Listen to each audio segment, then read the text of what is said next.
What's up, YouTube? I'm Nicolette Amarillas. I'm a movement and posture specialist, and I'm a strength coach.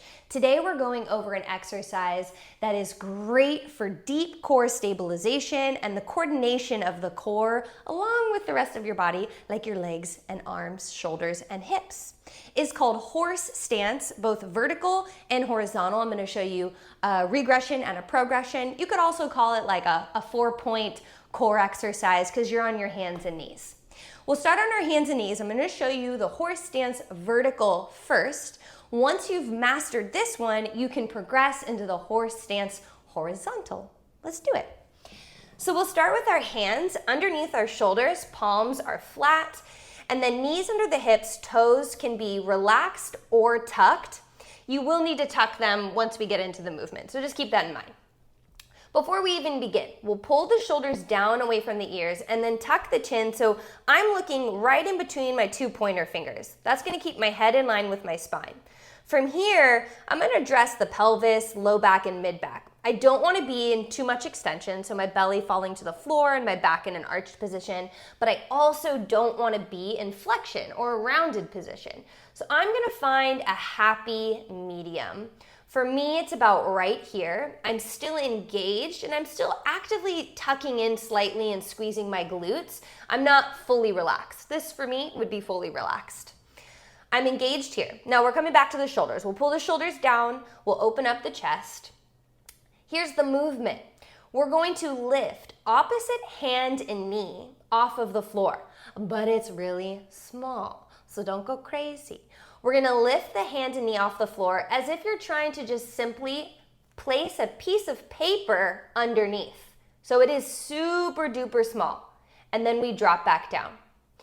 When I'm coaching this one, every time I see this, right? It's super duper duper small. So make sure you're not lifting too much. Now, when you lift, there's some intention there because I could easily just lift, lift, lift, lift, and really not feel much. What we're trying to do is keep the body and the torso from moving. So imagine you have a glass of water or your favorite drink, anything you don't want to spill on your back and you don't want it to move. Then we lift. So we'll think first, we'll inhale through the nose. We'll draw the navel up to the ceiling toward the spine. And then as we draw up, we lift the hand and knee up and we hold for 3, for 2, and for 1, and then drop. We'll do the other side. We'll inhale. Exhale, draw the navel in. As you draw it in, lift. Opposite hand and knee on the other side. Again, hovering just enough to slide a piece of paper underneath. Drop down. Other side again, inhaling. Draw the navel in and lift. Now we can hold for 5 to make it a little more challenging. For 4, 3, 2, 1, drop down. Let's try the other side one more time. Inhale. Draw the navel in and lift, feeling the core. It's not going to feel like a crunch, but you really should feel stable by stabilizing through the core. And relax. Now, the key points here is to remember that we could easily do this movement without feeling much of anything.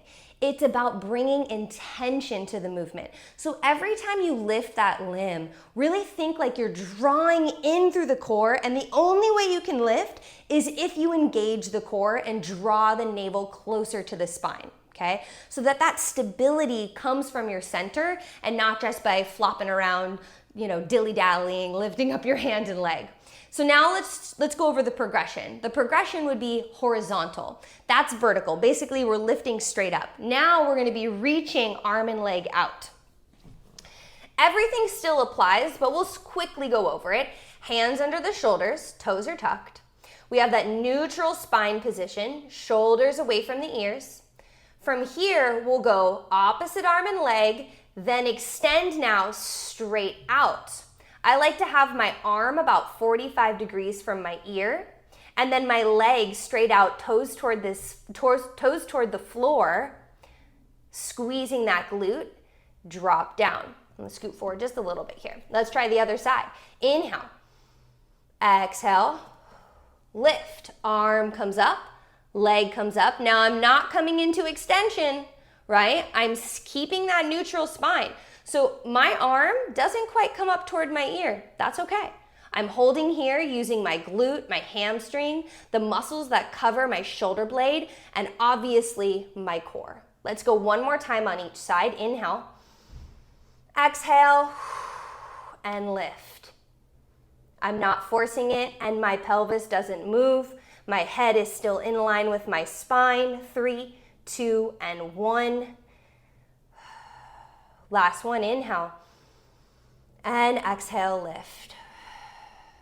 Now we can see why that horse stance vertical is really important. This one, if you're doing it with me now, you're noticing how much more difficult the balance is. Slowly drop down. What I would do is try out the vertical version for a few weeks, doing it once to twice a day, just to get really connected to the core, especially if you're feeling back pain or you're feeling instability in your workouts. And then once that feels doable and it feels like you could kind of do it without thinking too much, then move into the horse stance horizontal. Hope you enjoy and hope to see you again. Bye.